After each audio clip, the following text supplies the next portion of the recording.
a very good morning to you waking up. This is Western Kokoliriko live show with Farish Majid, and today is the 20th of February, and I must say you are most welcome to the show. And from wherever you are watching us from, it's a great pleasure having you on board, and this is definitely the show that is also going to be having an impact on you as an individual, as we also let you know of what is happening in the region at national level and also internationally.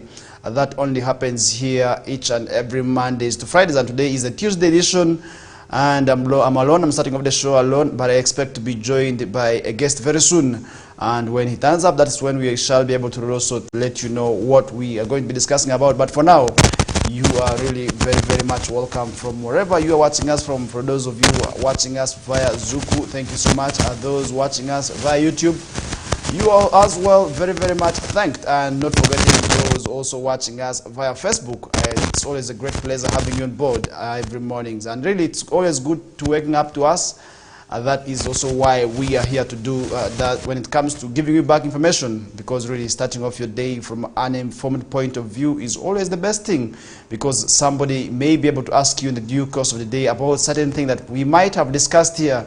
Definitely you will be able to really respond to the person with a lot of pride and vigor, without really also having any fears, because really surely for you to be informed, it's always good, because usually people say information is power. Information is one thing that really you need to have, because if you don't have it, then definitely you will be able to have a number of problems here and there with so many people. Because if you don't have information, if you lack information, trust me, you will not be able to really also find yourselves in problems, because if you don't have enough information, definitely you are going to be here and there with various people. And that is why I welcome you on board and say you are very much welcome to the Kokoliriko live show each and every morning from Mondays to Fridays.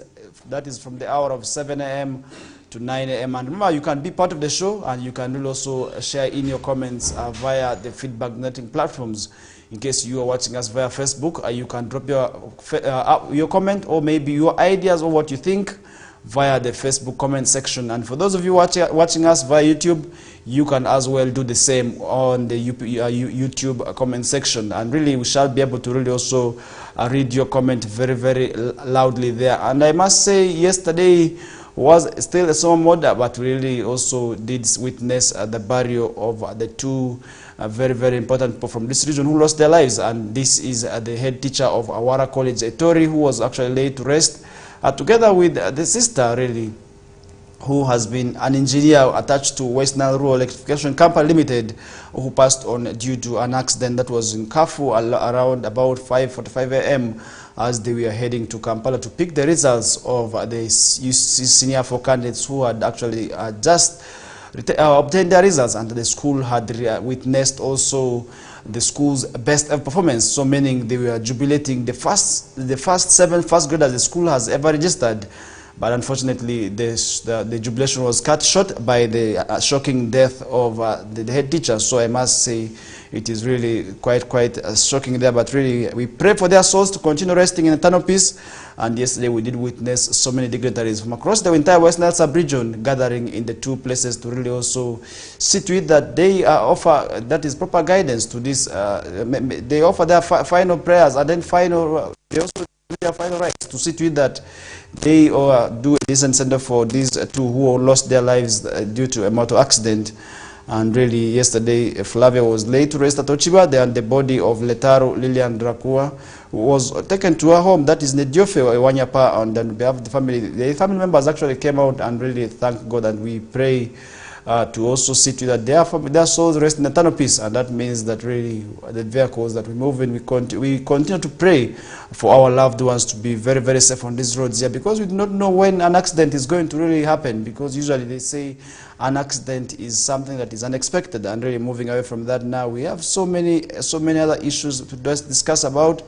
But really, one thing that piqued my attention is the receival of about 12,145,000 that is donated to Etiofe Health Center 3 to purchase an ambulance. And remember, way back there was a time when the story of that is Nurse Doris Okunias broke up, that is on the various media outforms. Really also when she wheeled, that is the patient from Etiofe Health Center 3 to a rural regional hospital, but which wasn't also received very well. by some stakeholders who were actually able to complain about certain things here and there, that really she was tainting a very bad image for the health facility. But really, where we did see also members of the public, after expressing their different opinions, but we saw her really coming out to be praised, and she was actually also really helped by a number of people really who came to her rescue. If I remember that story, where we did see one of my colleagues, now the late Livingston Oba, also talking very much about that lady. Really, she has actually now has been, according to information I obtained, she has actually now been studying diploma. I don't know how far she has reached, and I don't know where she is, but really we continue to see her efforts being appraised, which is quite good. And now we did see that is well-wishers collecting about 12 million. This is from themselves, and now after really doing this campaign, they hand over the money to Ediofo Health Center 3. Now that is for buying this ambulance. And remember, this story happened during the COVID-19 pandemic, where vehicles were very difficult to really move here and there. But then this lady, whom to me is a hero, tried her best, because really she didn't see an ambulance standing up to really see to it that this lady is transported from where she is to, that is to a rural regional health referral hospital. But really after that, that story, we have seen her life changing, which has really, because you are there to be a servant of the society, and I must tell this to each and every person holding offices, be it a medical personnel, be it any other kind of office that you hold.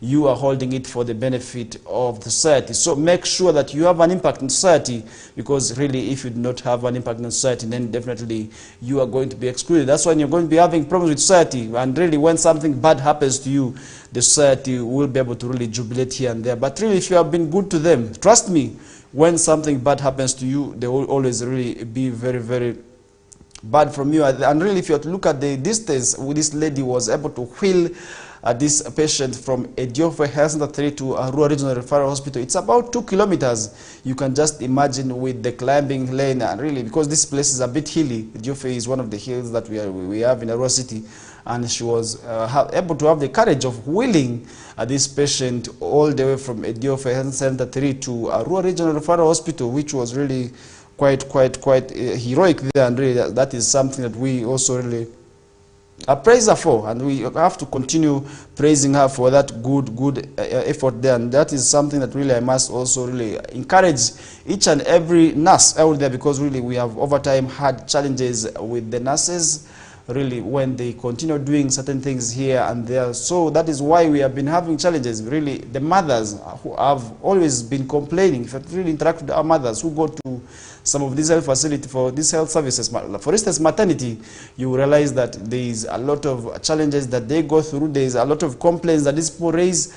But I must say, if you are to be recognized like a hero, just like Okunia, then definitely you as a nurse has the mandate of working with the down person, and this is the person who is coming to seek for your service. You have all it takes. You have the powers, just like Okunia.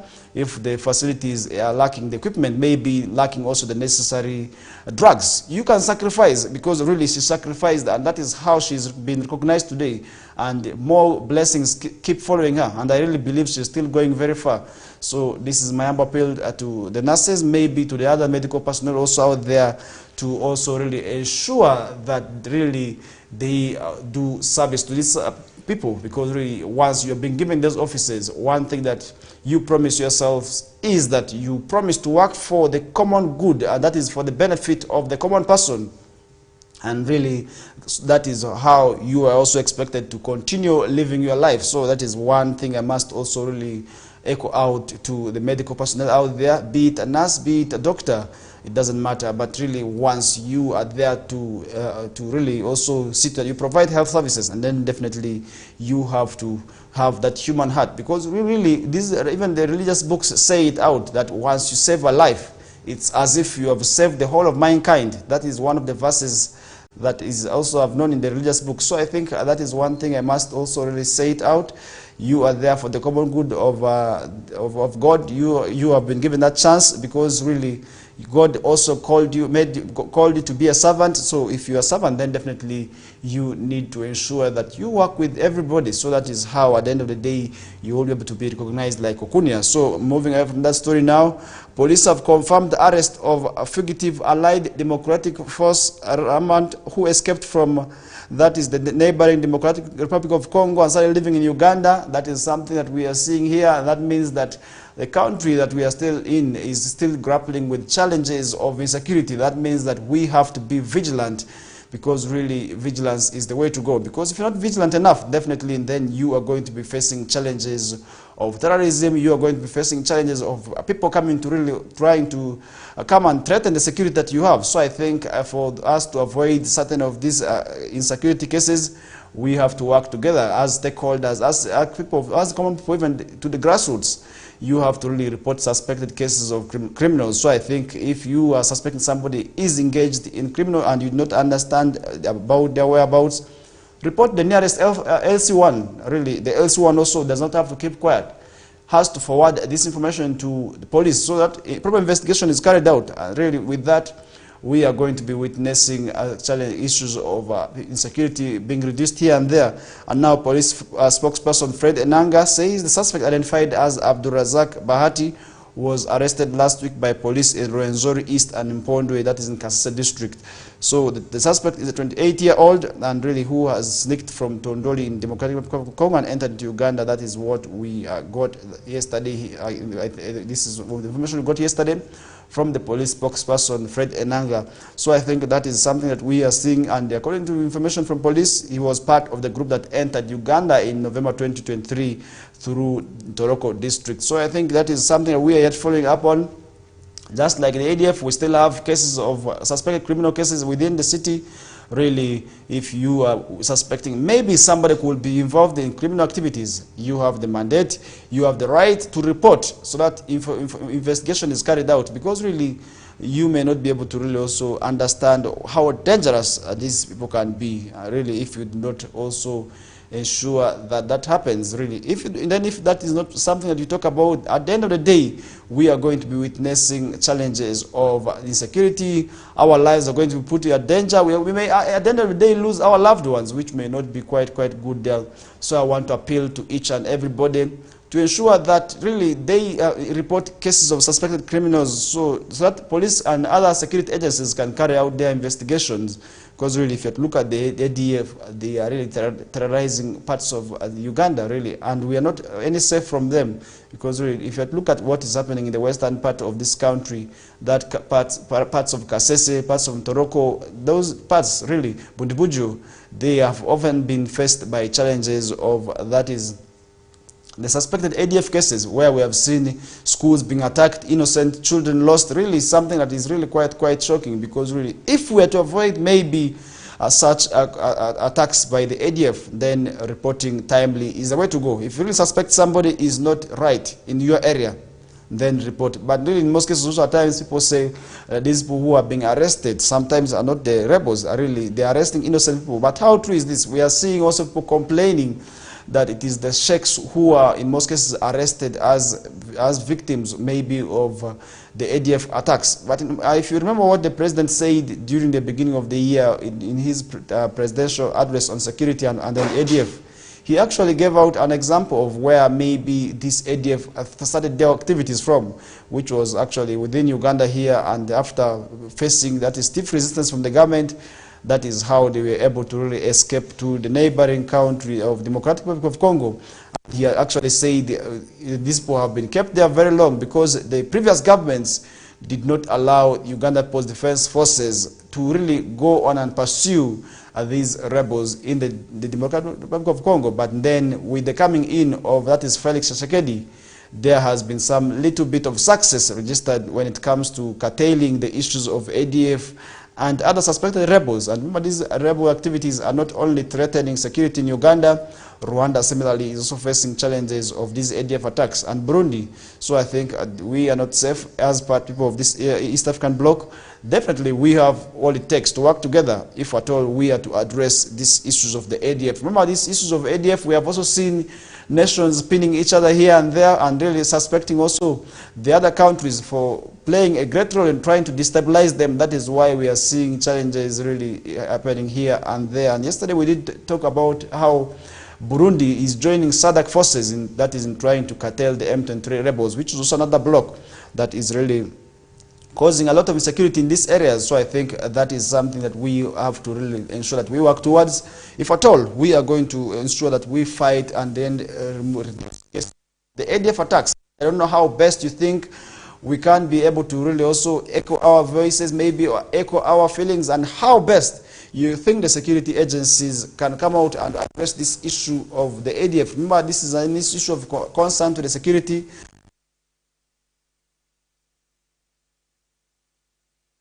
When it comes to trying to really reduce the cases of these attacks by the ADF. And how can you do that? It's quite simple. These people that you're seeing in your areas who are not doing something that you think that they ought to do, or maybe they are doing something that you don't understand or you don't see why they must be doing that thing, then rush out. See one chairperson of your area. You can, so that police can carry out the investigations. That at the end of the day, to me, would also really reduce cases of these suspected ADF attacks. And really with that, we are running for our first commercial break, and this is still the Kokoliriko live show with Farish Majid, and we still have lots more of what we are discussing here and there. But really, allow me also share your voices and really share your feedback on what you really think best can be done on some of the topics that we are discussing here and there with you. You can be part of the show by really using the Facebook comment section as well as the YouTube comment section. We shall be able to really see to it and also reply your comment and maybe share it with the rest of the viewers. But really for now, we are yet running for a short commercial break. Please don't touch that dial. When we return back, we still have lots more to discuss with you here and there. Thank you.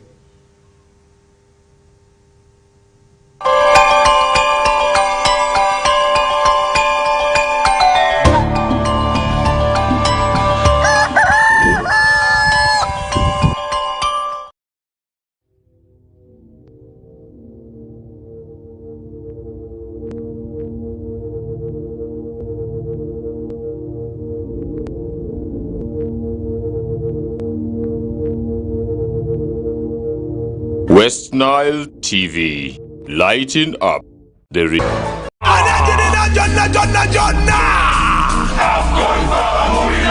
AFCON, all 52 games live only on Star Times. Star Times brings you Africa's biggest football tournament, AFCON 2023 live in English and Luganda commentary. Starting January 13, don't miss Mo Salah, Sadio Mane or Nana. Lead the hunt for gold as they take center stage. Renew your Star Times subscription today and enjoy all 52 matches in HD live on Sports Premium and Sanyuka Prime. Star Times, the official broadcaster of AFCON 2023. This message is powered by Techno, the official sponsor of AFCON 2023.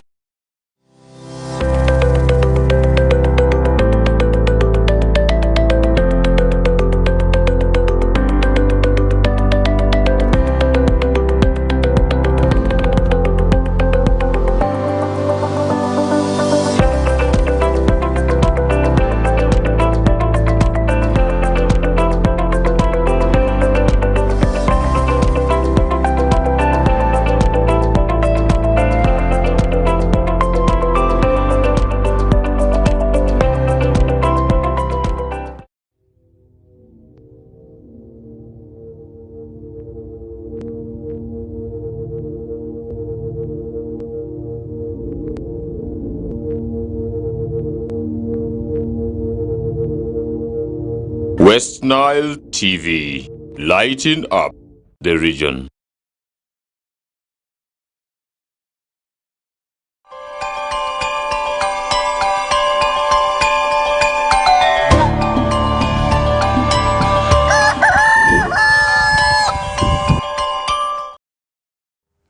All right, welcome back from that short commercial break. We are still continuing with the Kokoliriko live show on West Nile Television, channel 0073 on Zuku, and also those who are streaming us online. I want to say it's a great pleasure having you on board, and really we must say that so many of you can watch us anytime That is the beauty of the West Nile Television channel 0073 on Zuku, and online you can watch us at any time and at any moment from any part of the world.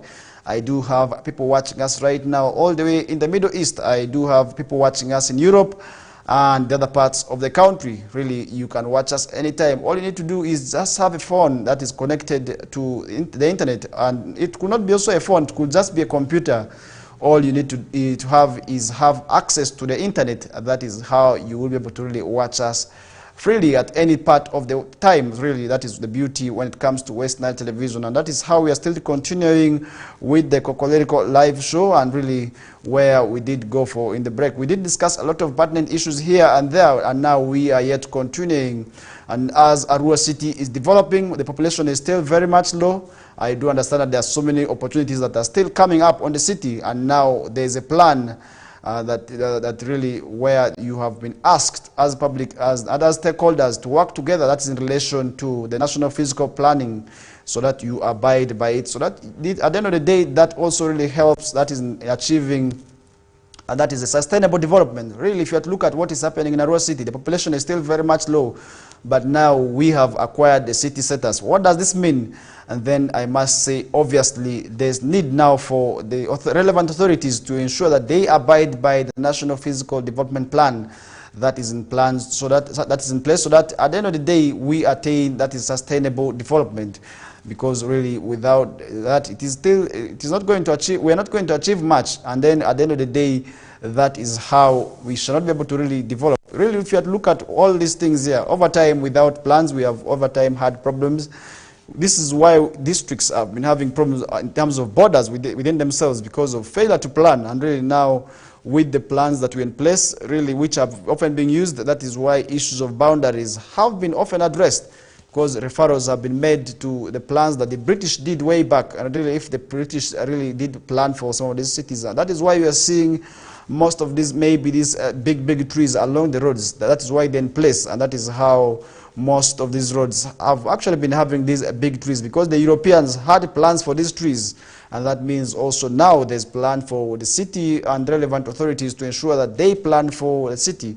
Really, with that, that is how we are going to attain a sustainable development. And yesterday, during a stakeholder meeting, that is with the leaders on sensitization towards, that is the physical development plan that is coming up in place, people of West Nile sub-region and the entire northern Uganda, which is still having a vast opportunity to supply the whole country when it comes to, that is, food resources, maybe in terms of market. Because really, if you look at the Arua City, I must say we have enormous opportunities when it comes to investment, and that is how people could actually utilize this opportunity.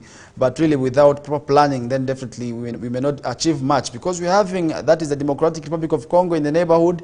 We also have as well South Sudan, which are posing a very huge opportunity that is for this people of this region. Now they have been asked actually to also ensure that they do planning, because really without planning then we may not achieve much. Because really, if you look at the planning, the physical development plan, the building committees have to work together with, that is, the various leaders to ensure that what maybe is going to be constructed does not have an impact on the environment, does not have an impact on the human beings around.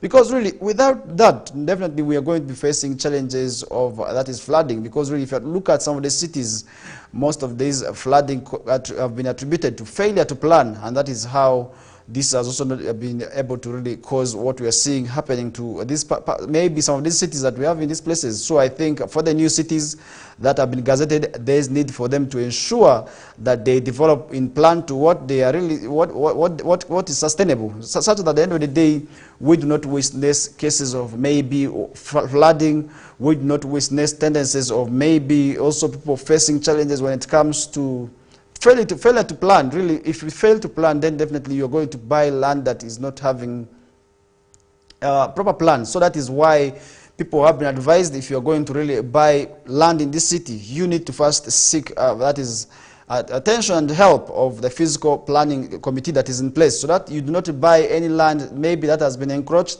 Because we have now realized that failure to really for people to really go for these services is now resulting into people being duped. We have tendencies where landowners are selling the same land to different sell buyers. So I think that is something that we have yet been following up on, and that is also, according to information we are receiving, is actually resulting from, that is, failure to work with the physical development plan, that committee that is in place, which is actually there to approve plans of people's development, and then the building committee is also there in place to approve, that is, the plans of people who want to build. And that is one thing I must say is happening, because really, as we are developing, and I must say Arua City is developing at a terrible speed, but failure to really abide by the physical development plan, we are going to be witnessing a time bomb, maybe that would have devastating impacts in the next 20 years. So as leaders who are already in office, they have been urged, that is, to work in relation to fulfilling the physical development plan that has been actually rolled out recently, so that when it comes to implementation, the public is aware. So the public has been often asked to really being sensitized, and that is why continuous barazas are being encouraged, so that stereotypes of really the planning committees coming to steal our land goes away, because oftentimes people have actually been facing challenges of lack of information, the lack of information gap that has often been there, which has actually been resulting for people to have negative stereotypes about certain government plans. For instance, the physical development plan, which to me is quite good, because it will there will be demarcations of where you're going to put certain buildings, maybe in terms of also access to the various utilities, for instance, power maybe, and water, where the water lines are going to pass. All this is going to be planned, and all this is going to be catered, which to me is quite beautiful there. And really, that is something I must say, maybe if well adopted, at the end of the day, that is something we are going to be witnessing, and Arua City will develop in that model city we want it to be, because really we want Arua City to develop just like a model city for the rest of maybe the new cities. And this does not exclude Arua City alone. We also have Glue City, we have Lira City, all these are the new cities, and the rest, because really these have been transformed into from municipalities to now city centers.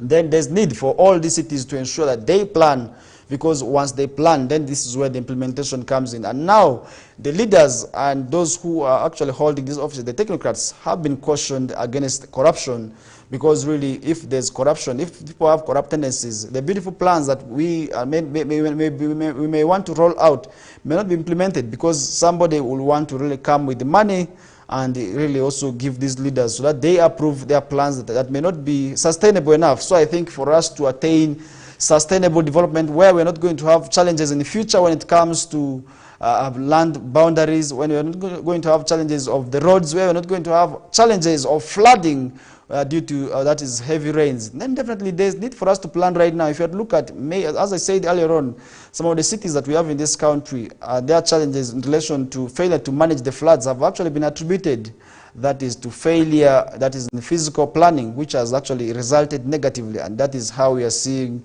some of our roads within the city centers are not good. We are seeing our roads flooded.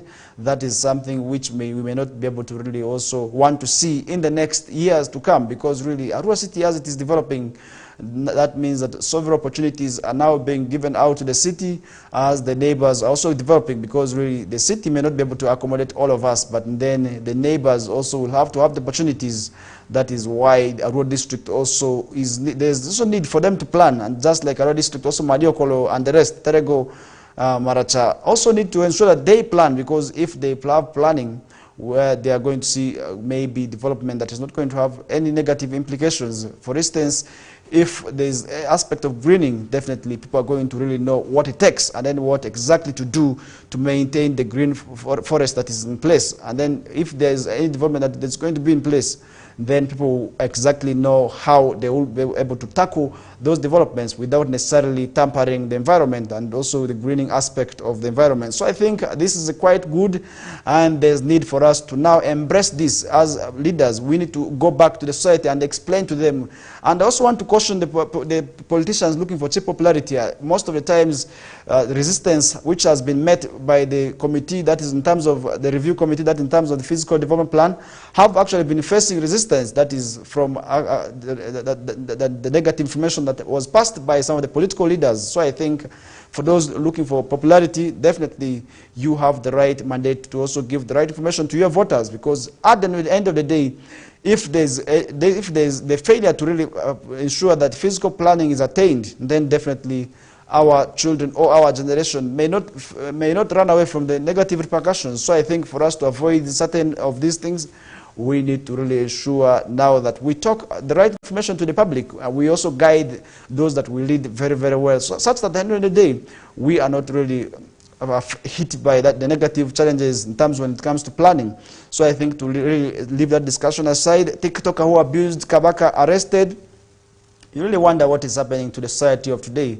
How would you attack a religious leader as somebody who has common sense, somebody who is a citizen of this country? Because really I believe elders are not supposed to be attacked.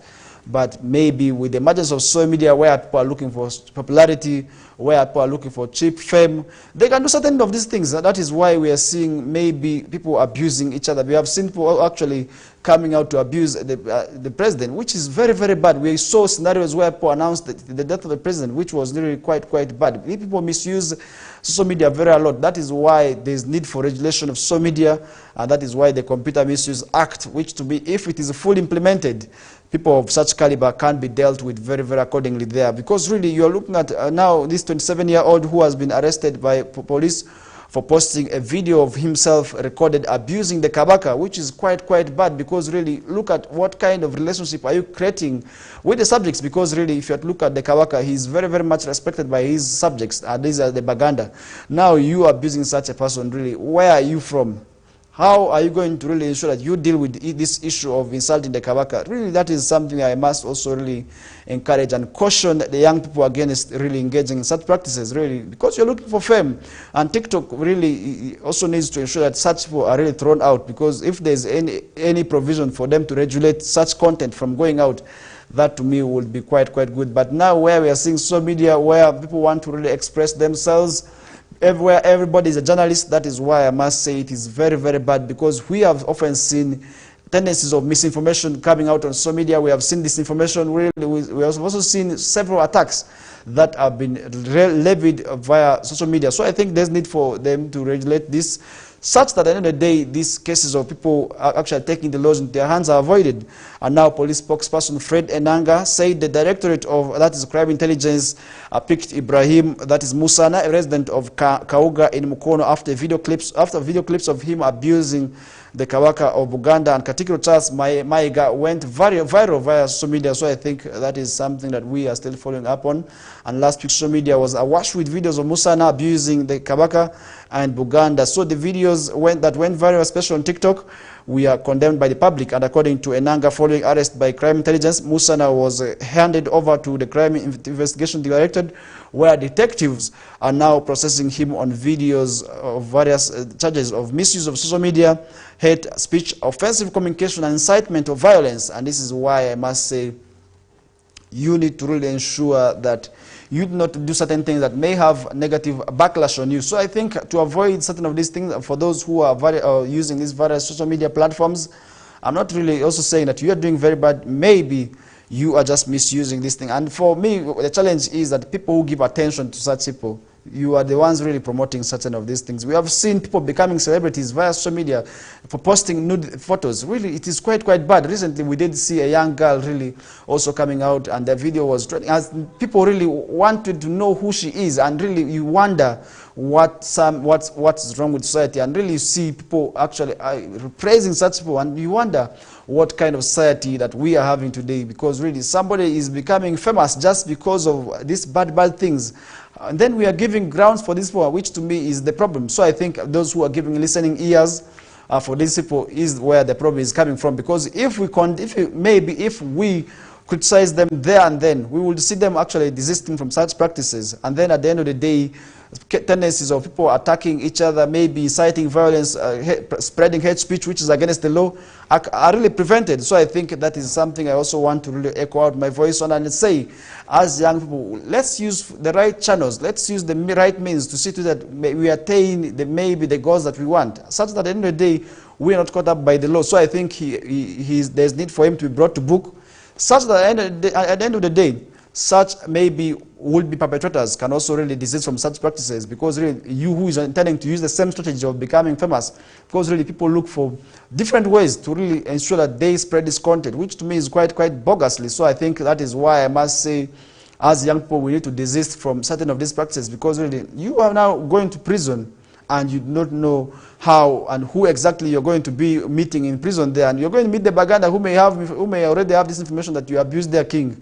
How are you going to relate with them? So I think there is need for young people to really ensure that they also really talk about this. And now also yesterday we did see that is His Eminence, the Mufti of Uganda, His Eminence, also coming out to really condemn such acts of really sample, also talking about really insulting the king, where he did also really caution young people during one of the functions against such practices. So I think there is need for now police also to carry out investigation and bring these people to book, such that there will be maybe perpetrators, maybe also people who want to also have the same feelings of wanting to really also do the same, can be able to be cautioned. And that is what Mubaje also did, also echo out his voice on. And according to Mubaje, the country has witnessed a decline in discipline among many young people, evident from the lack of decorum displayed on social media platforms. And that is something we are saying, because really where somebody feels that they have the authority, and really without the regulations, where somebody just sits maybe from their bedroom, maybe from their homes, and they post something that which people really believe in, that is why I must also say it is very, very bad there. So we need to really desist from tendencies of disinformation, because really you're looking at yourself really for just abusing, abusing the king, really something that you could have avoided. But you are taking the laws into your hands. You feel that you have the powers. You want to become the king, maybe. That is really quite bad, because really imagine the kind of feeling that you are giving back to the followers, maybe the kinsmen of the king. That is something I must say is very, very bad. And now this gentleman who is identified as Ibrahim, that is Musana, we expect police to really deal with him. So that's that tendencies of maybe other young people who will want to use the same strategies of becoming famous are avoided, because we did see him trending, that is via X. And yesterday we did, the arrest actually was really appraised by so many people, because they actually condemned him. And now he has to face the law, and we expect the laws to really deal with him accordingly, such that those who would want to really engage in the same practice can be able to be hit and then also prevented. So really that is one thing I must say also needs to happen.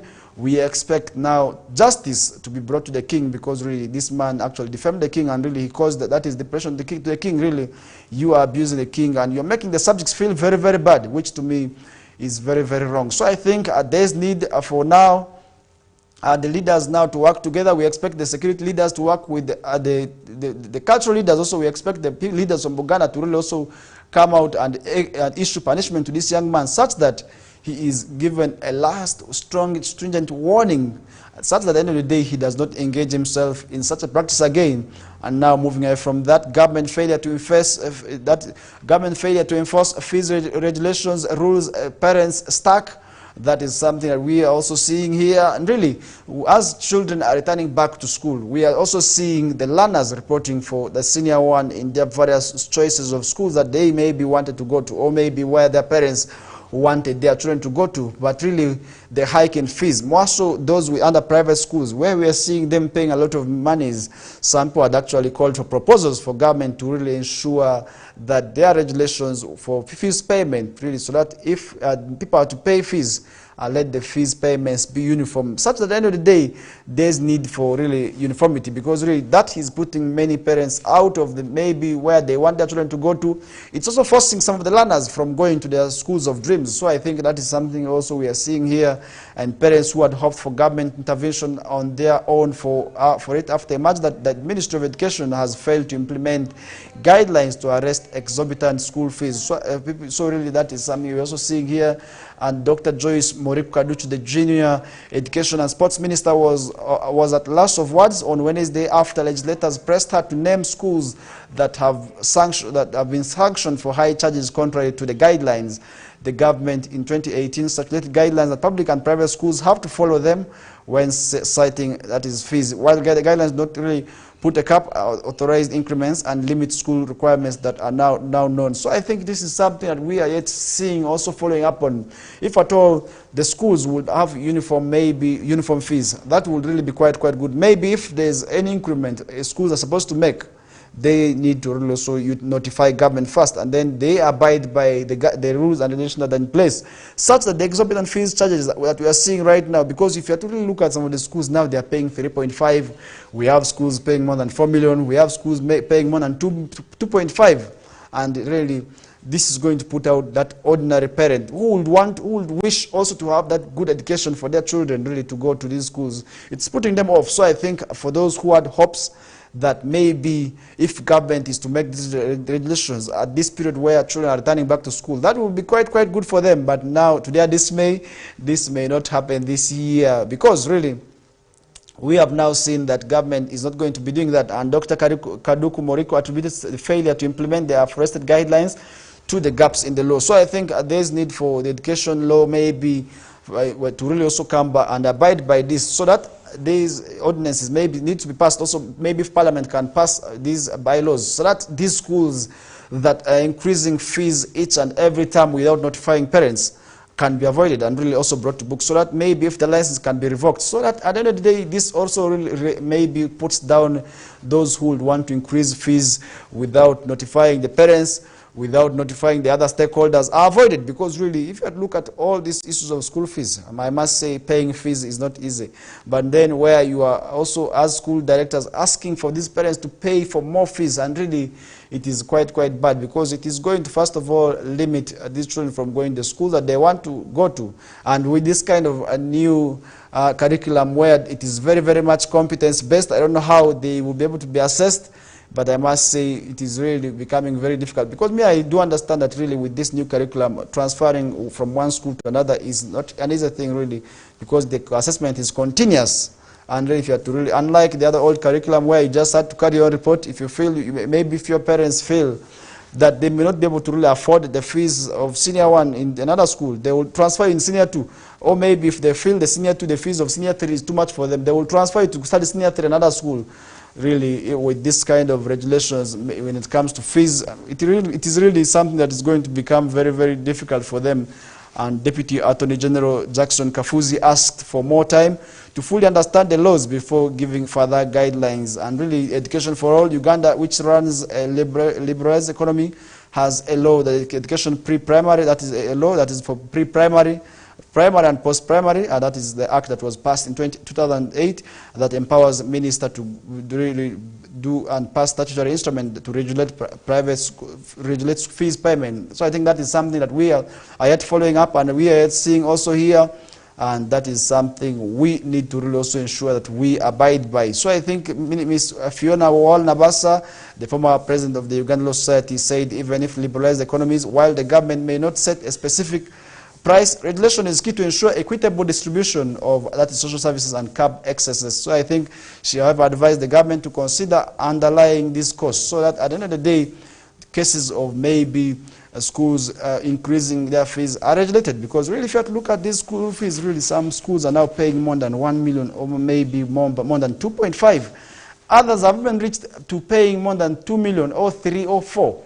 You never know with these fees payments plus the requirements. People will have to pay more than 5 million. Imagine where you have more than 2 children and all of them have to go to the same schools. Where is it going to put them? And this is where it is going to promote corruption more so among the civil servants, because they will want to really also embezzle and swindle the funds so that their children will be able to be paid. So I think that is where I must say there's need for the regulation of school fees, because at most times where you see somebody's salary is not matching to where their children are going to school fees, this is where we have been raising questions, and I believe this is where such issues are resulting from, because people want to really ensure that they sustain their standards, which to me is not the way to go. So I think that is one thing I must also really echo out our views on. I don't know how it is in your districts, how are the school fees in your districts, but we have seen this with the top schools and mostly the private schools. So I think we need to really also follow up on this discussion,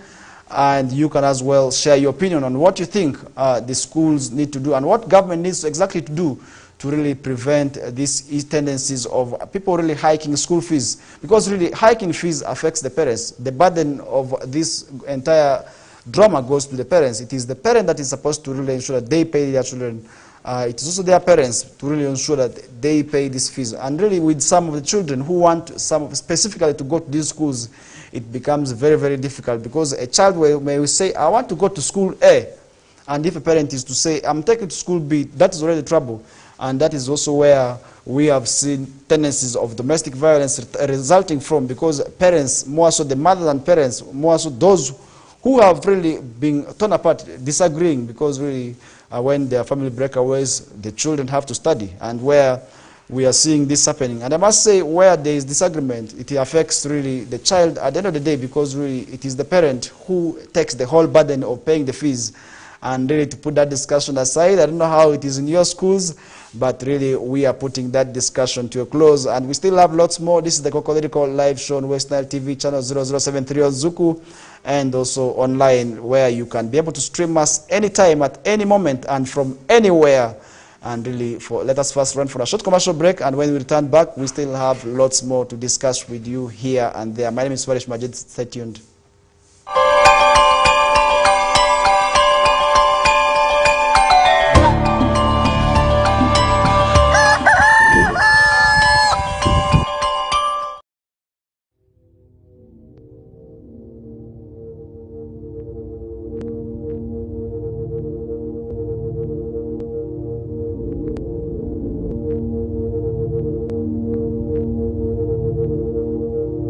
West Nile TV, lighting up.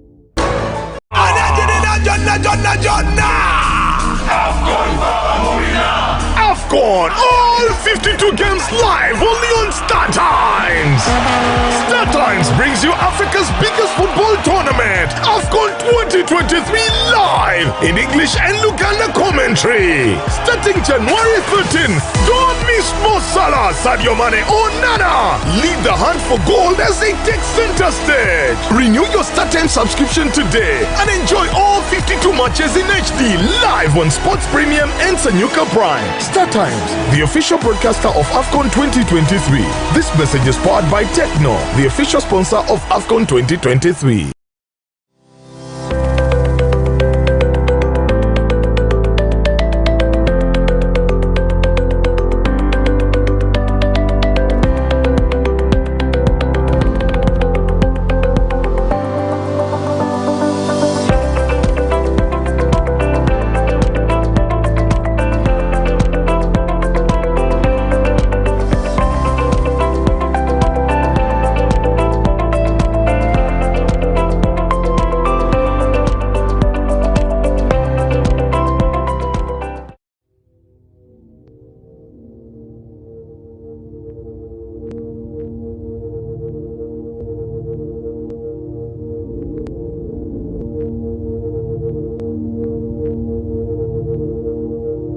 West Nile TV, lighting up the region.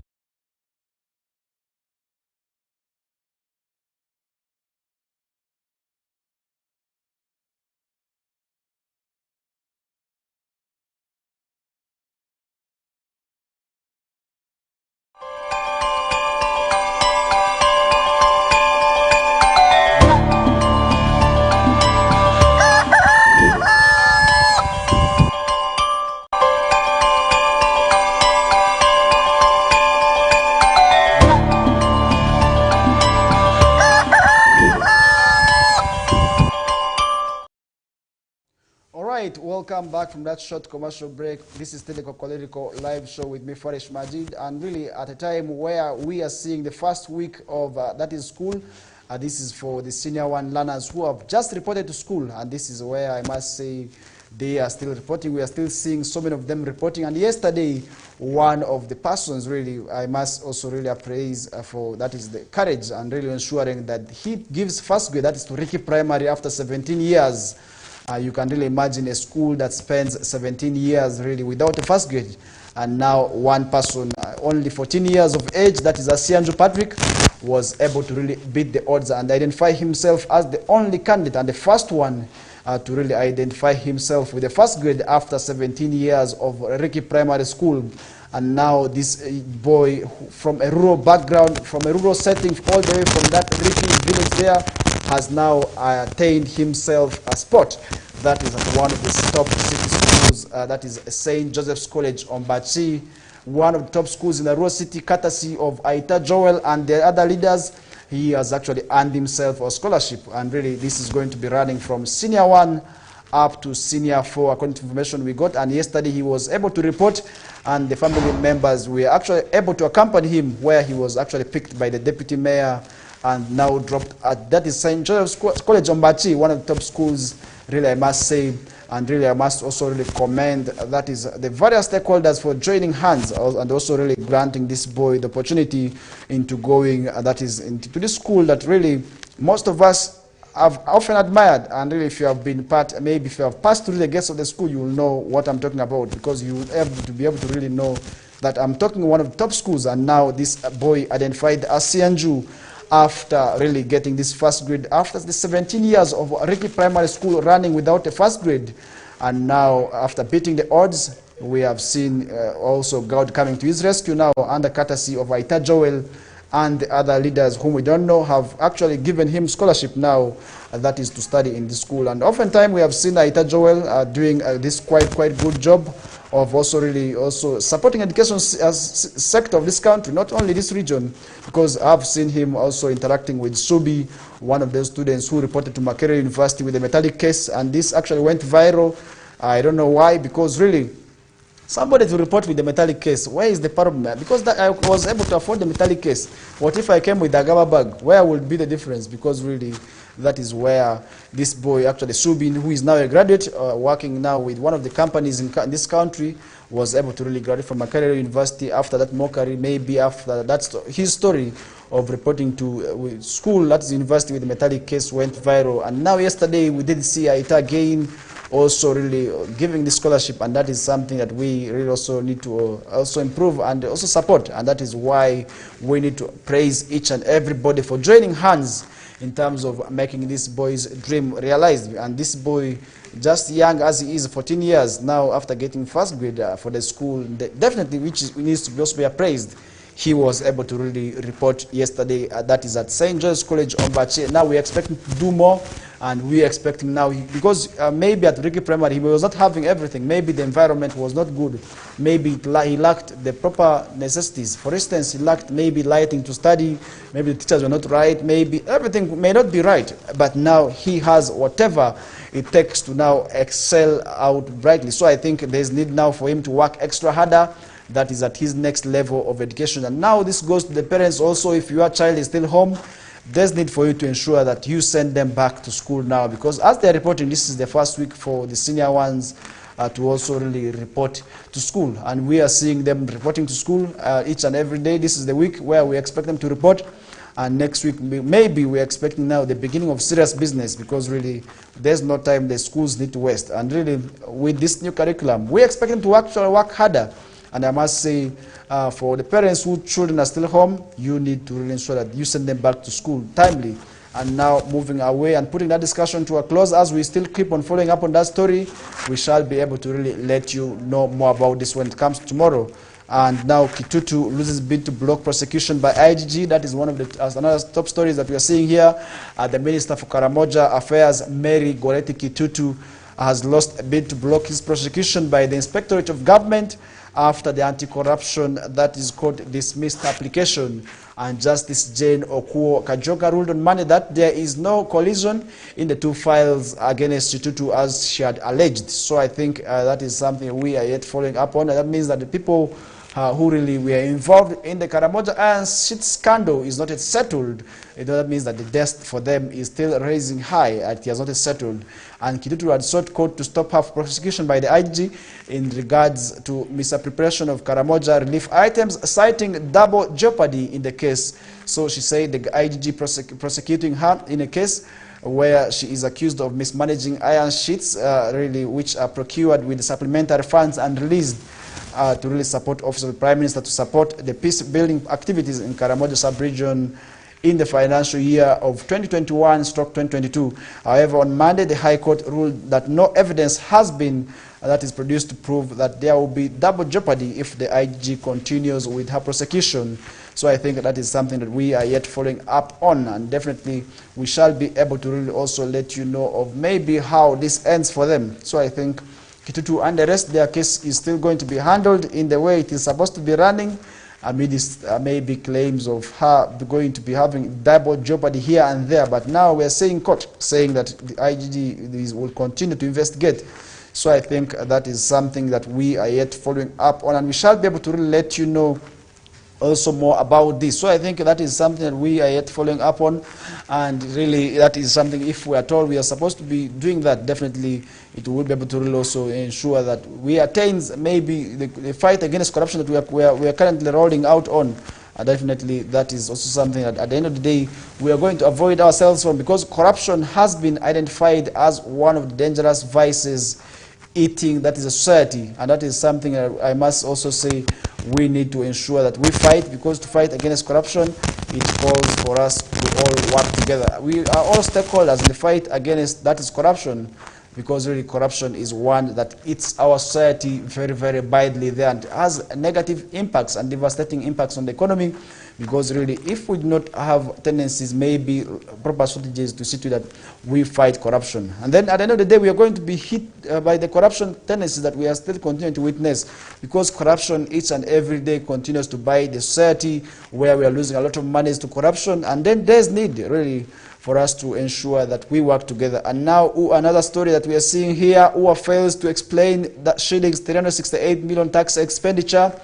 It's also another one that we are seeing on the papers here. And now Parliament's Committee on Commissions, Statutory Authorities and State Enterprises, abbreviated as COSASE, has ordered officials at Uganda Wildlife Authority to return to State House on Wednesday with a detailed explanation on the sources of shillings 368 million, which was paid by Uganda Revenue Authority as paye, which is commonly known as pay as you earn taxes. So I think that is something we are seeing here also. And appearing before the committee, UA Executive Director Sam Wanda and Finance Director Jimmy Mugisha told legislators that at least shillings 368 million was paid to the tax body following an audit by Uganda Revenue Authority. And the revelations by UA officials act committee chairperson Medad Segona and other legislators, prompting to further queries on the sources of the said funds. So I think that is something that we are still also seeing here. And earlier Mugisha explained that the money was got from the salary budget, but later rescinded his submission, saying that shillings 360 million was got from the authorities' collections.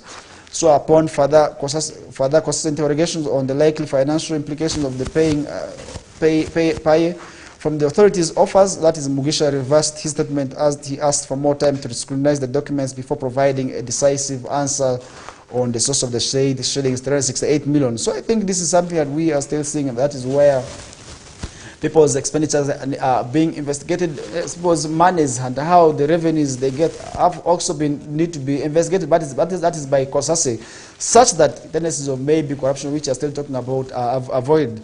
Meanwhile, COSASE on Monday was grilled by UA. COSASE was on Monday grilled by UA officials on other issues like understanding overspending and failure to remit game parks collections and accumulating rent arrears, among others. So I think these are the things that really UA needs maybe to put clearly, because this is where we are seeing now maybe there's information gap when it comes to these post expenditures. For instance, also maybe how they are earning in terms of the revenues, maybe also the spendings when it comes to paying maybe the rents and other utilities. So last year, media reports indicated that government is likely to have lost billions of money in a racket scam which involved fraudulent sale of gorilla tracking permits. So I think that is something that we are also seeing here. And really, I must say, for us to attain maybe how people spend their monies, definitely that is also something that we also need to ensure that we talk about, and really also have maybe right ways to see to it that we also devise proper means when it comes to these tendencies. And now Guinea junta dissolves government That is another story we are seeing on the international scene here. Guinea's ruling junta on Monday decreed the dissolution of government, which has been in office, that is since July 2022, according to a Facebook video published by the president. So I think General Amara Kamara, a junta spokesperson, gave no reason for the dissolution nor a date for announcing a new government. And really, Guinea has been since September 2021 by a military junta that deposed the country's first democratically elected president. So under international pressure, junta leader Colonel Mamadi Doumbouya has promised to hand the reins of government back to elected civilians by the end of 2024. The military has also said that the so-called transitional period would carry out far-reaching reforms in Guinea, which remains poor despite considerable natural resources, but the opposition has accused it of authoritarian drift.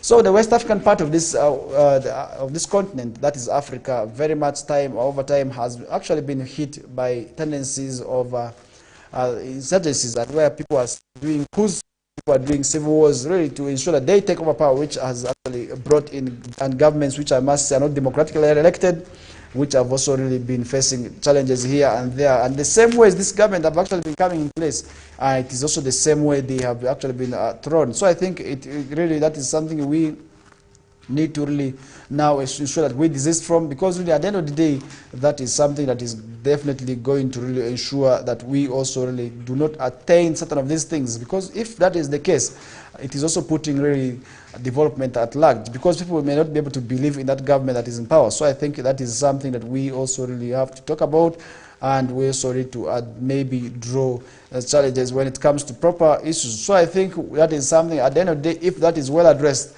and then definitely we are going to be witnessing certain of these issues being dropped here and there. Then we may see democratic governments coming in power, which at the end of the day would really also come with development. So government to install body cameras on workers to curb corruption. How true and how realistic can this be? That is something I don't know. Am I going to be moving with the camera? How are you going to install a camera on me? That is something I don't know, because really, if government is to draw, because this is what I think about the fight against corruption. First of all, government needs to really ensure what we are doing is we are fighting corruption. That is at the bottom, at the top level. But how do we identify why don't we first identify the root causes of corruption and then fight that? Because really corruption has been identified as one of the dangerous cancers eating up the economy. And that is actually one reason we have been lagging behind when it comes to development as this part of the continent and then as this country. So I think that the government will soon, with the government soon installing cameras and trackers on all workers in a bid to curb the high rates of corruption and bribery, that will not to me really achieve very much, because people will have to really ensure new means of them beating these cameras. And that is actually going to really also not be good, because they are going to work under pressure. And is this within the law? That is something I do not know. According to the State Minister, according to the Minister for Security, Major Jim Wezi, the cameras will specifically be installed on all occupants of government offices, as well as those in tax collection, that is Uganda Revenue Authority, and the police, traffic police, and government officials. And really, this is something also we are going to be seeing, and meaning that all these offices will be able to have cameras. But we have seen Kitu Kidogo now with this development with its development in the technology. Somebody may be able to be engaged in corruption in a very in another way, because they do not really need to now handle that is cash. What next are they going to be? They are going to be using other means to ensure that they beat this strategy that is being developed. So he emphasized the need for digital cameras, citing that they will support the security agencies in following up on the gateway to criminals. So I think that is also something we are also seeing. But then, how realistic is this? How has this approach worked? We have seen cameras being installed on the roads, and they have not been able to deliver, in my opinion, very much. And we are seeing cameras, more so those installed near the roadsides, which to me we also relate to track down, that is, criminals. But we have seen over time the cases of the criminality still going on. Gunshots are still continuing to go on. And then we are still also seeing people advocating for more cameras. And really, these have not yielded very much. So I think what government needs to do is let government come out clearly to really devise other new means. Because really, to me, putting cameras and really there, it may not be able to achieve much.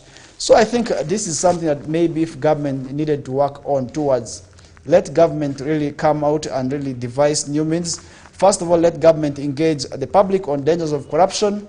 Let government, first of all, train people's mindset. Let government brainwash, maybe wash the members of people, the occupants of these offices, to really ensure that they serve, that is, the people who have maybe given them the authority to work, such that they do not engage in cases of corruption, they do not engage in cases of bribery, they do not engage in theft. Because really, to me, installing the cameras alone really may not be able to really attain very much. So I think that is why there's need for now these leaders to now also ensure that they really also work very, very much there with the leaders together, so that at the end of the day, they devise new means, so that instead of installing cameras, people will have to now know that putting cameras on them is very, very wrong.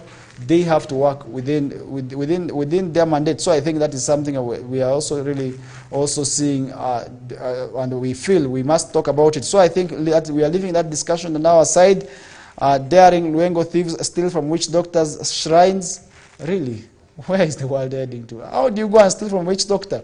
What if the witch doctor bewitches you? Really, that is something that to me is quite funny enough. So I think really people need to desist from these tendencies. People need to really desist from looking for troubles. Maybe, if at all, maybe these are the quacks. Because we have also known that there are quacks witch doctors who are in place, who have actually been disguising actually as witch doctors, and who have been actually working under the guise of traditional herbalists, but who have actually also been known as quacks, who do not have the knowledge of exactly doing witchcraft. So I think that is something that we're also seeing here. A traditional healer in Luengo district has been forced to seek police intervention after daring thieves broke into his shrine and made off with his valuables. But really, you're also seeing these witch doctors sometimes advising, advertising that if at all somebody steals from you, come to us, we shall be able to locate to you where these thieves are. And then this same witch doctor is running to police now. Which kind of information comes to your mind? That is where the issue about common sense needs to come to your brains. Because really, this is also where I must say, as a woman, maybe as a man who is believing in these witch doctors, you now have grounds to start, that is not believing in these witch doctors. So I think witch doctor identified as Yasin Semanda, aka also known as, that is Jaja Galaba, appeared helpless, having seemingly lost the very tools of trade that he could use to apprehend the suspects of his own. So, but he will be able to be pleased with the intervention of Juliet Kawanguzi, the OC, that is at Nkoni police station post. So he said that the suspect really broke into his shrine and made off with these valuables. That is something that we are also really also saying that maybe people have been believing in witch doctors. Now witch doctors are running to police.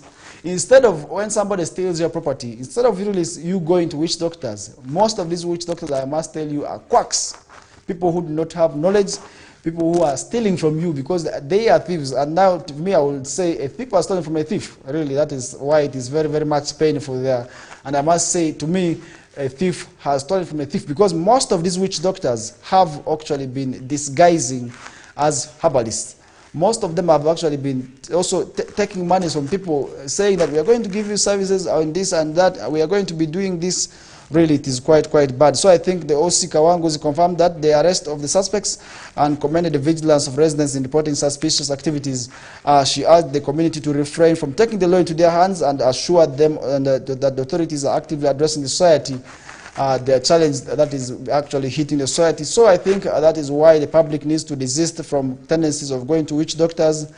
They need to really also now believe in, that is, police and when other security agencies that are in place to ensure that they offer guidance to them. So I think really I want to call upon each and everybody to ensure that they start working in relation to the police, and they also really have to work with the police, that now the police is in place. At the end of the day, the police is the right person really to give them the knowledge, and that is why I must now call upon each and everybody to ensure that they work with the police and the relevant authorities that are in place, such that at the end of the day, cases and tendencies of people going for these witch doctors are avoided, because really after them stealing from you, that is something I must say also is something that we need to talk about. And now, leaving that aside, moving away to Acholi sub-region now in New York district in particular, there is concern over enrollment of the boy child in schools, as we are witnessing, and as we are returning back to school in Nyoya, there's concern over the turn up of a boy child to school, and that is one reason which has actually been attributed to more efforts and emphasis putting on the girl child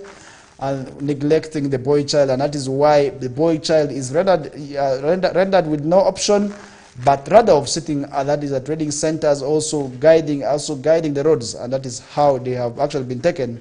If you have to really look at my boy child, really most of these boys have actually dropped out of school, and that is why you are seeing them loitering in the trading centers, loitering under the streets, and also grabbing that is property of people. Really also that could have actually been issues of them not being accommodated in schools, because if somebody is in school, tendencies of them coming out and really engaging in drug abuse and theft will be very much minimal and will be reduced. So I think that is one thing I must also say.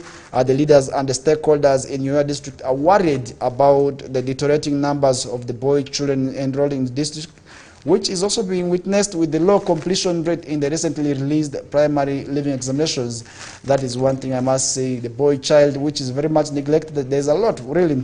The boy child also, just like the girl child, also needs guidance, but where we are seeing more emphasis put on the girl child, that's rendering the boy child useless, and that is one thing after them also getting frustrated.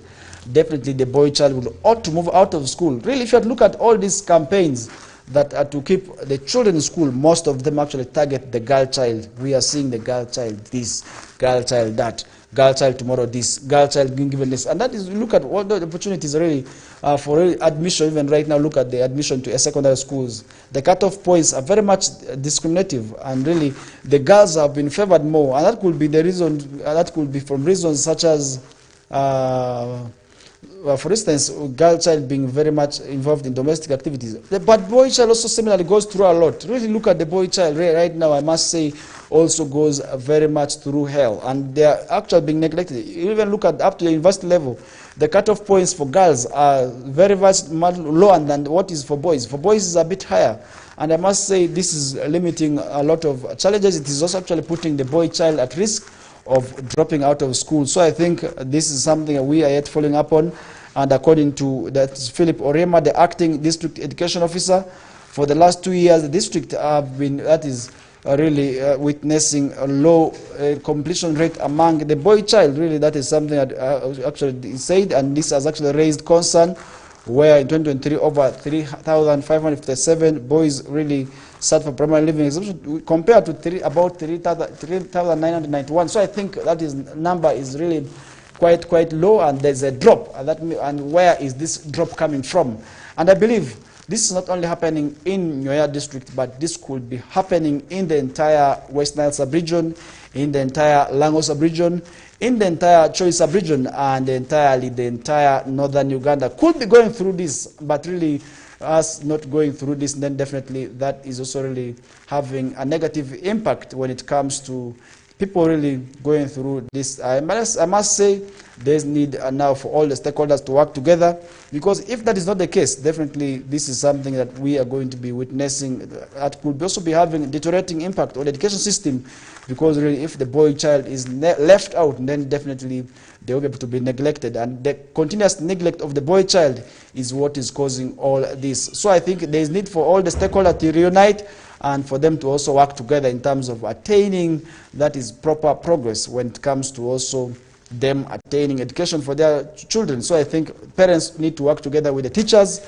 the leaders, the children themselves. We have to tell the children that really, look, yes, you have to go back to school and ensure that you be part of the school, so that at the end of the day, that would also really greatly keep you in school. So I think just like that, the leaders of our district yesterday, we have seen them donating that is property to the children who excelled, and this is to me a motivation factor.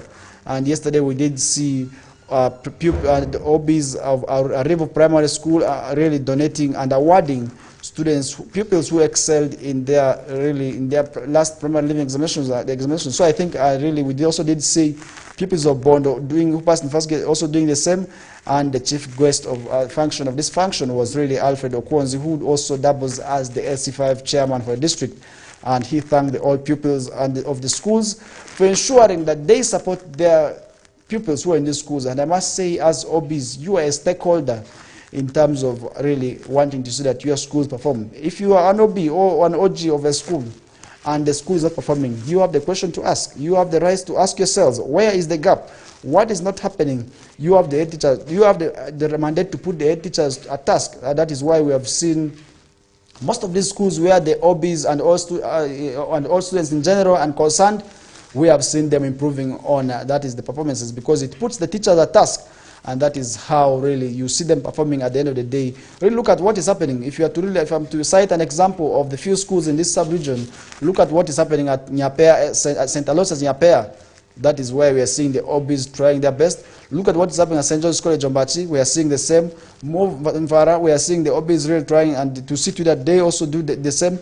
That is how the schools will perform. Even Ochiba Primary, Ochiba Islamic, where we did see a child also really getting a first grade after about more than 10 years, and I really attribute also that to the OB's efforts. And I must say, as all students, you are a stakeholder. You have a lot to do when it comes to also wanting to see that your schools perform. So with that, really, we are going to be running for a short commercial break. And remember, we are continuing with you up to the hour of 9 a.m. This is the Kokoliriko live show with me, Farish Majid. This is West Nile Television. In case you're just watching us for the very first time, you could be watching us for the very first time. I must say you are most welcome on board. This is West Nile Television, where we give you insights and also where we let you know of what is transpiring in this region. But for now, allow me running for a short commercial breather, and when I return back, we still have lots more to discuss with you here and there.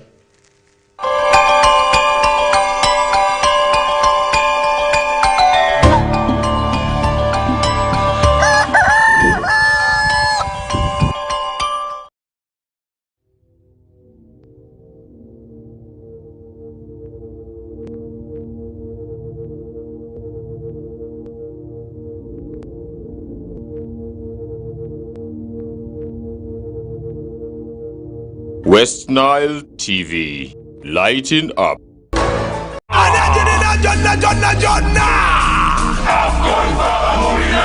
AFCON, all 52 games live only on StarTimes. StarTimes brings you Africa's biggest football tournament, AFCON 2023 live in English and Luganda commentary. Starting January 13th, don't miss Mo Salah, Sadio Mane or Nana. Lead the hunt for gold as they take center stage. Renew your StarTimes subscription today and enjoy all 52 matches in HD live on Sports Premium and Sanyuka Prime. StarTimes, the official broadcaster of AFCON 2023. This message is powered by Techno, the official sponsor of AFCON 2023.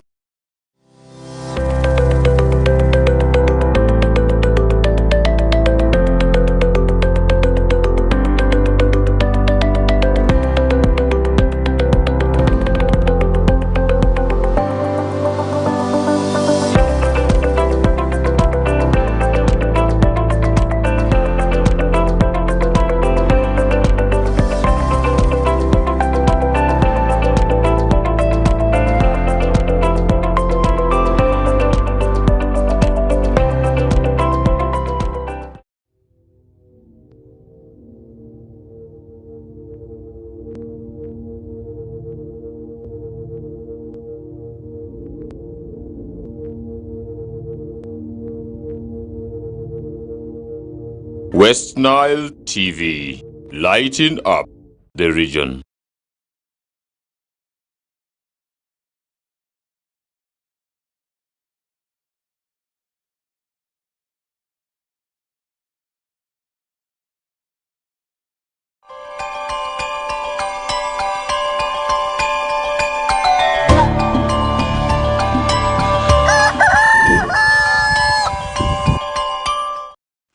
Welcome back from that short commercial break. We are still continuing with the Kokoliriko live show. In case just joining us right now, you're most welcome aboard.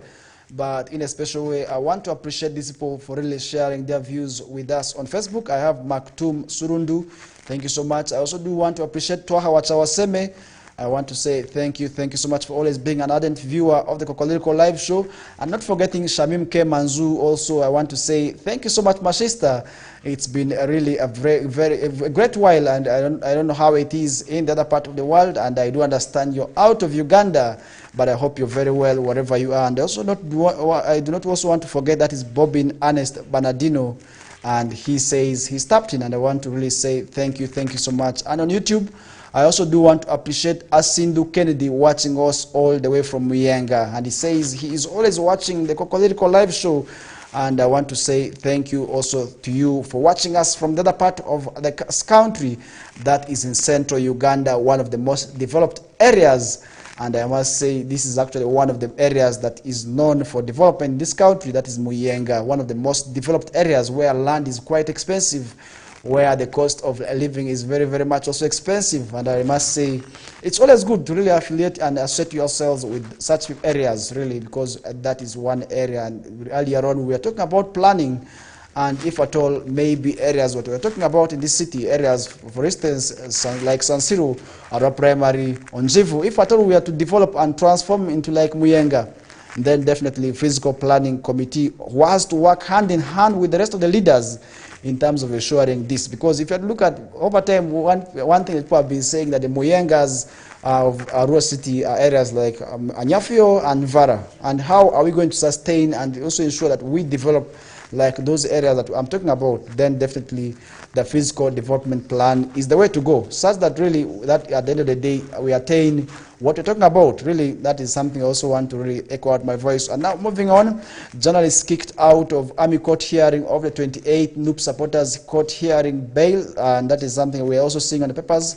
And I must say the suspects who have been on remand on charges of unlawful possession of 13 explosive devices following their arrest in December 2020 during presidential campaigns have had several of their bail applications dismissed before the Army Court on grounds that their sureties are not substantial. And that is something that we are seeing. And we're saying the co-accused are Yasin Sechitoleko alias Machete, Robert Christopher Agumayo, Ronald Damaiga, Patrick Mwase, Simon Chijambo, Abdu Matovu, Richard Nyombi, Olivia Lutaya, Ronald Chijambo, Sharif Kalanzi, Joseph Muwenge, Misachi Chiwanuka, Abdallah Chintu, Omar Emakato, and Musa Kavuma. And others include that is Ibrahim Wandera, Albert Nagwera, Stephen Mukalu, that is Jamie Galuganda, Paul Mwanguzi, Kenneth Kamanya, Sharif Matovu, Shafik Ngobi, Dennis Mafabi, Abdallah Hakim Gabishua, Livingston Katshabe, Chigozi,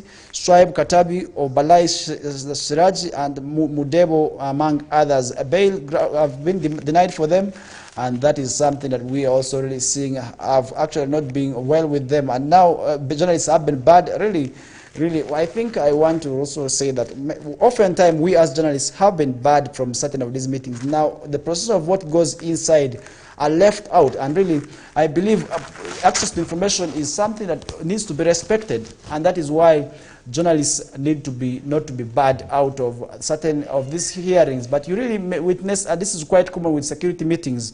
I don't understand, yes, issues of security are supposed to be dealt by security, but media involvement sometimes is good, because journalists have to ensure that there is transparency in whatever transpires in the courts, such that maybe they can be able to really also let the public know of maybe some of the crimes that they have committed. But really excluding journalists out of certain of these activities, also kicking journalists out, to me is quite unfortunate. Really, that is why I want to also really say that continuous kicking of journalists out of certain meetings is very wrong, and it is also violating their rights. Such that at the end of the day, really, that is something that we also really need to ensure that we talk about. If we continue not to talk about certain of these things, then definitely we are going to be witnessing issues of really people not actually attaining certain of these things. So I think that is something that we are really also going to be talking about. At the end of the day, that definitely we are going to be seeing also people continuing with certain of these activities. So I think that is something also we need to talk about. And that is how we want to summarize the morning updates. And now to summarize the discussions with sports, really in some of the English Premier League results that we did witness yesterday. As always, we summarize the discussions with the results of sports, or maybe also what happens in the world of sports, because usually we say work without play makes Jack a dull boy, because really without playing, really sometimes we are not going to be doing very much, because really with sports, which is actually one of the sectors that I must say is employing a number of youths, both directly and indirectly, we need to also really engage ourselves in, because we have to do exercise, which is sports. So I think, to summarize, maybe for the sports lovers, the discussions with yesterday, we did witness one game that was between Everton and Crystal Palace, and that game ended in a 1-1 draw, that is between the two teams. And really today we're also witnessing the English Premier League returning, where we shall be having one game on card, that is between Manchester City and Brentford. And really, you know, this is going to be a tight game, and really that is how we want to summarize these discussions with. And I want to say, for those who love sports, definitely that is something that we now know of. And really, if you're also a sports lover, remember the regional leagues are returning back, the rest of the games are returning back. That is how you will be able to really get to know of what is happening in the world of sports, and really so that you are not left out, because really without sports we are going to be talking about this. And I do understand that there is going to be a game that is going to be taking place that's within Arua City, and really that is one of the games that you need to follow up on, because really sports, we are known as a sports nation, and that is one thing that really we also really have to talk about. And we cannot live and talking about, really, if we are going to continue talking about, really that is something that we are also going to also talk about. And really that is something I must also really talk about. And also we are seeing another story here, Vipers age 10-man Lugazi in friendly duo at Kasubi. That is something that we are also really seeing here. Vipers scored through a left back, that is Richard Matova, and second half substitute, that is really Fazil Chipora Timwine, in their 2 victory over the Bet Power for big league side, that is Lugazi at Kisubi. So I think teams are organizing themselves, and really if you look at what is happening both at the regional league and also the 4 big league, where we are seeing the games returning very, very much soon, because I do understand the Southern Premier League will be able to return this week. Before this week ends, we shall be having the return of the Southern Uganda Premier League, and we shall be able to really let you know of maybe how the games will be able to progress here and there. But now, as these teams organizing themselves, Vipers Sports Club overcame Bet Power big league side, that is Lugazi FC, by beating them 2-0. That is at really their home ground, that is Kavumba. So I think the reigning Southern Uganda Premier League and Stambik Uganda Cup champions scored their goals through left back, that's Richard Matovu, and as also Fazil, who scored the other goal there. Matovu scored the opener, while Fazil had to score the other one. And really that was really a quite good display from the sides there, and I must say this is the way to go. And remember, this season we are also having our teams, that is at the FIFA Big League. We have, that is Onduparaka Football Club playing it again, and also Medical Calvary also tying it at FIFA Big League. And if at all these teams are to reorganize, and then definitely they also have to engage in this similar friendly matches. And Onduparaka Football Club, just like Lugazi, also did have a recent friendly game that was in Yumbe. Really, I must also say that is quite good, and really we have to support our teams with the return of the leagues. That is definitely one thing I must say, where we need to support our teams. And we also need to support our regional league teams, which are really organizing here and there, trying to purchase players to see that they beef up their squads. And that is something I must say will be quite good. Maybe at the end of the day we shall be able to restore the pride of having teams that is staying for very long. That's the Uganda Premier League. And remember, we did, Onduparaka did make us very proud for staying about 7 years. And the Royal also came through and stayed for about 3 seasons, which was quite good before they got that's relegated and demoted. That is the 4 big league. But we expect them to bounce back soon. And really we also expect our stadium to be that is constructed and finished very well, and that is something we are also following up on, because we do understand very soon somebody may be able to really come up and also finalize the development of the sports facility there, such that people of the city can be able to really go and watch our teams playing here at home and within the city center, which would be quite good. And we expect revenues to also be got from this facility. That is where we are going to summarizing the discussions with. And today I want to thank each and all of you for being part of the show, and most especially for those who watched us right from the time we began, and also till this time where we are coming to a close. And if you really also shared your comments, I want to say Afoyo Matek. And for those who also really watched us via YouTube, I want to say asante, and really that is how I want to come to a closer with today's discussion, and I will be able to return tomorrow for the Wednesday edition of the Kokoliriko Live Show with me, Faresh Majid. Today is a Tuesday, and really it's a bright morning, and I must say we have to utilize the bright sunlight by going out to start rushing out for our daily needs. And this is for those who are hustlers. You need to really leave your homes, leave your beds, move out where you are going to be hustling from with this bright day here, where the sunlight is very much bright, where we do not witness or want to see tendencies of rains. I must say we have to utilize that, because when the rains return, for those who are not farmers, you will not be able to really take that advantage. But for the farmers, I believe they are crying for the rains to come. But really, I want to come to a closer of today's discussion as I pave way for the elder team to come through, as I can see them really also trying to organize themselves here and there to also to give you what is happening in the world of elders.